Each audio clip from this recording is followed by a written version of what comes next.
guys, it's Lizzie. Today I'm doing Ask Lizzie number 11, and I didn't cut my hair off or anything. I just have a little ponytail, a little curly ponytail on. And I want to show you guys my shirt because this is from Project Lead, which is my spring break trip I went on for sophomores at Pepperdine. It says Seattle because we were in Seattle.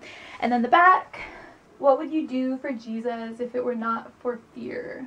My friend Sarah designed these shirts and I think they're pretty adorable. So all the questions in this episode are coming from my Instagram at LizziesAnswers, and you guys should follow me because I love Instagram so much. Oh snap, it's Tia24. How to get a guy to like you without changing who you are.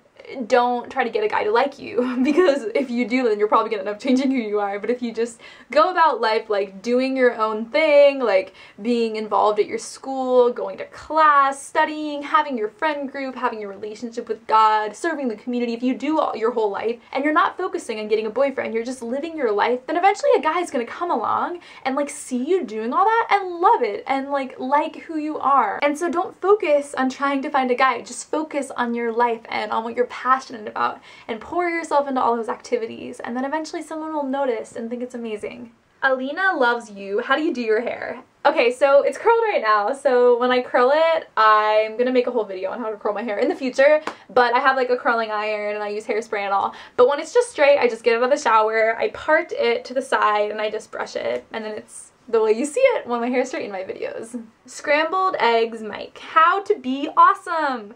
I think it's just because they know who they are and they just love being who they are, and they're not interested in conforming or like people liking them. They just like do their own thing, and you just look at you're like, wow, like you're awesome. Like I love how you just like let your personality shine and you're like not super concerned about what other people think about you. Alexandra Gorid, how to make time for God. I made an entire video called How to Make Time for God. I'm gonna link it below. Just go watch that. Angela Marie Moscow, why are teenagers so obsessed with the idea of love?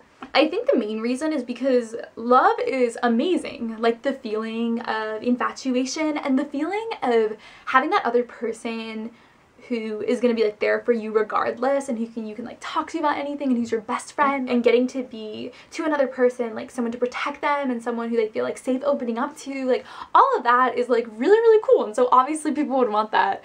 I think that everyone's obsessed with love, not just teenagers. But I think that teenagers are kind of at a vulnerable place because I think that being a teenager is hard because you're discovering your identity, like who you actually are. You're like kind of looking into religion for the first time. You are kind of like figuring out what you like academically, what you like for extracurriculars, what your talents are, and so you're kind of developing a foundation of like who you are. And so if you don't have a solidified faith yet and you're not really sure like what your identity is, then I think it's really easy to go to a significant other for your fulfillment and your identity rather than like developing a relationship with God and like figuring out your faith and like who you are. And probably also because you see people getting into relationships and you want to know what it feels like, what it is, you just like want to try it out. And I don't think it's wrong at all. I think it's wrong to like obsess over needing a relationship, but if you find someone who grows you as a person and who respects your heart, then I think getting into a relationship with them is an amazing idea. Retur Joe 92, can you please do a video on how boys and girls can't be best friends? So I don't completely agree with this. I think they can be best friends, but I made a video called Emotional Connections with Guys that kind of like goes over the topic of like establishing emotional boundaries between like guy friends, and I'll link that in the description. CGS 1123. What is your favorite song in Frozen? Let It Go, obviously, but I also love For the First Time in Forever. Make one wrong move and everyone will know. This part is my favorite.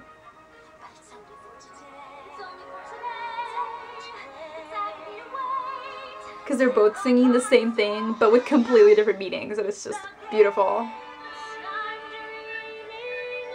Be the good girl you always have to be.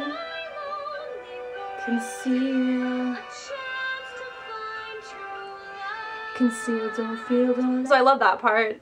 And then I obviously love Do You Want to Build a Snowman is so adorable. Have you guys seen that viral video, the Love is an Open Door one, of like the husband and wife singing in the car?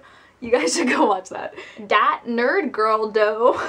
How do you deal with embarrassment? I was actually talking to Fallon about this yesterday. So nothing is awkward to me. Ever. Just things aren't awkward. It's awkward because you choose to make it awkward. And so if something happens that most people would find really awkward, don't feel awkward about it. Just don't. And then if something does happen where like you fall down or like it's just something really embarrassing, just laugh. Just like laugh with everyone else. And it's fun. And suddenly you realize that your embarrassment made everyone else really happy just now, including yourself. Hot brilliance. Do you push the elevator button more than once? Do you really believe it makes the elevator faster? No, I don't.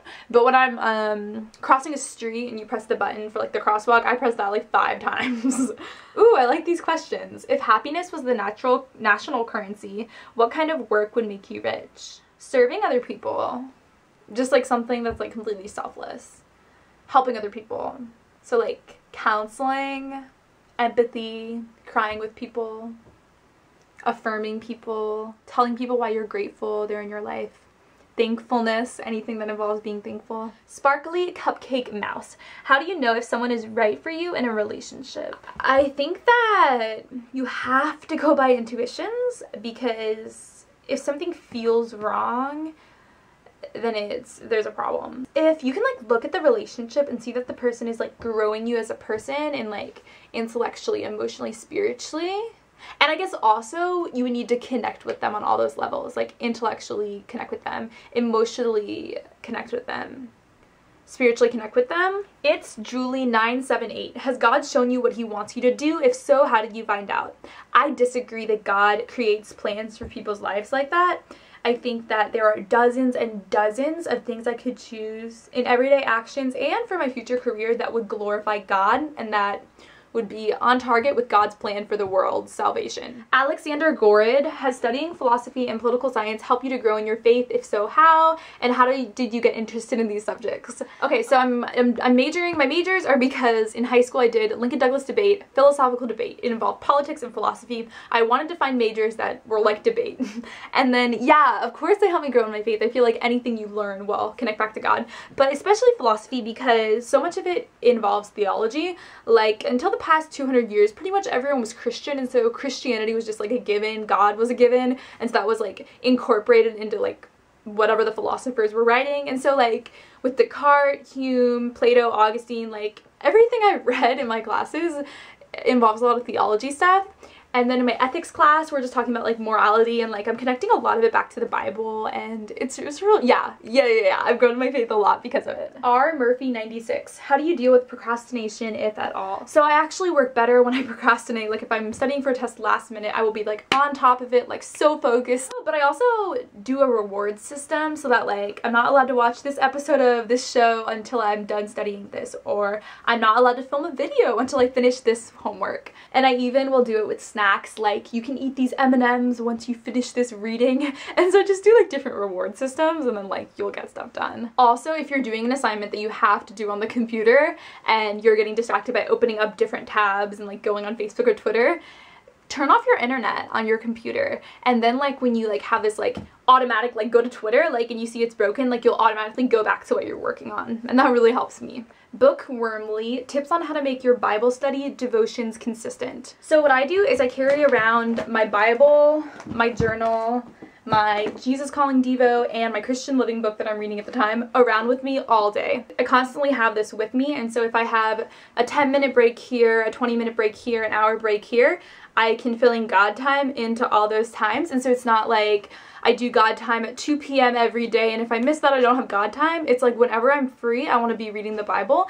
And what I really like about it is, so I start off every day doing Jesus Calling and I read it, and then it has little like Bible verses listed to look at. So then I look at those Bible verses, and then I'll be reading through like 3 or 4 different books of the Bible at a time. And the Bible is really, it makes me happy. It's like so inspiring and awesome. And so when you start off the day like reading a verse from it, then you'll want that and you'll crave it later in the day when you have free time again. And so just make it a throughout the day thing. And if all this stuff is with you, you have no excuse to like not be in the Word. What else are you doing with your life? Molly Morena, why are boys so confusing? I think it's because they don't know what they want, and if they do know what they want, they're either like too scared to maybe like ruin the friendship, or just like not that assertive of a person in their actions, and so that's why they won't like go after what they want even if they know what they want and they're not confused. I think that high school and college guys might be afraid of commitment because, I don't know, there's like a really pervasive like hookup culture in college, not at my college as much, but at most colleges. And so if a guy has a girlfriend, it's a responsibility and he has to be like committed to her, and he can't go around having sex with a bunch of different people.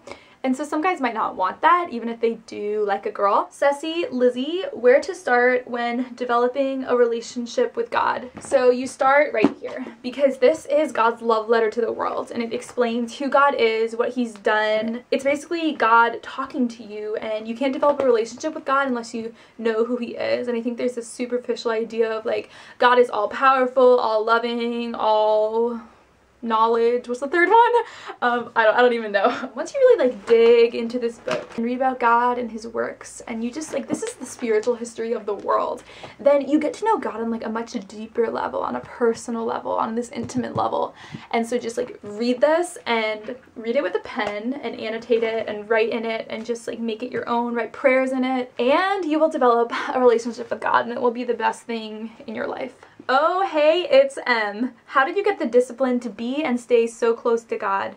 I have tried, but I can't keep myself disciplined. I am also COC, by the way. I have thought about this a lot lately because I didn't realize until like a year ago how rare it was that like when I was like 9 up until like now, like I have been like really into like reading the Bible, like praying every day. Like it's just been like so consistent for me. And I don't know, it's just like for me, once you see like who Jesus is and God's character, it's just like this bright light, like it's glowing and it's beautiful, and I just like want more of it, and I like want to know more of it. I don't know how to explain it, but it's just like spiritual knowledge and like connecting with transcendence. It's just like I want it so much, and I just like want to know more than I already do. And also I think there's a lot of distractions in the world that try to like tune our minds away from like being like naturally attuned to spirituality. And so if you're like watching TV shows with like vulgar jokes that are just like about immoral things, and if you're like addicted to playing video games, addicted to attention, addicted to affirmation, and if you're self-absorbed and so focused on your own life and like who you are, and if you don't get to a place where you realize that like you need God every moment and that you're dependent on him, and that compared to him you're so small, and that without him you cannot accomplish anything of spiritual merit, like you need to get to that point where you realize like you need God, and then you'll keep coming back to him. And it can be in really subtle ways. Like for me, when I'm not reading my Bible every day, the days I don't, I treat people I love horrible. And like if I'm not spiritually healthy, like it shows. And maybe you don't even know what it looks like if you were to be like spending an hour with God every day, but I challenge you, like see how your behavior changes, because I mean this is powerful and it's spirit filled, and like God lives in this, and it will change you, and it'll change what you want and your desires. Sarah Keller 21, how do you ask an atheist to come to church? So I made a whole video on how to evangelize to your friends that's going to be linked below. I don't think you should be bringing them to church. I think that the purpose of church is to spiritually nourish the members of the church who are already Christians. I think evangelism needs to happen outside of the church service, and so you should have a personal Bible study with this person, or bring them to a small group in someone's house where you like have dinner, hang out, then have a Bible study, something like more like low-key. But I don't think bringing them to church should be what you're doing until they are like seriously like considering becoming a Christian and like start believing it. Star Chatur Besanalia, how do you handle stress? So the first thing I do is to look at my mistakes from the past and to not overcommit. But when there is suddenly like a bunch of work piling up, I pull all-nighters to get it done. Instead of being stressed out about not finishing something, I'll just be like, okay, I won't sleep tonight and I'll get everything done. And of course I do that maybe like once a month. And so I don't get stressed out because I know I'm going to finish it. But also I just remind myself that grades do not matter. I mean, yeah, a little bit, but ultimately, like, if you're working really hard in a class and don't have time to put 100% effort into one paper, like, it's not going to dramatically impact your grade. And, I mean, I haven't really cared about GPA, like, my entire life, and I've done well in school just because I've, like, enjoyed learning, and that's been enough without focusing on grades. Also, I take breaks, and so if I'm, like, really stressed out about something, take time to pray and to read my Bible like before starting and doing work and just like trusting God with the time. Or I'll take a break to like paint my nails or like watch a YouTube video.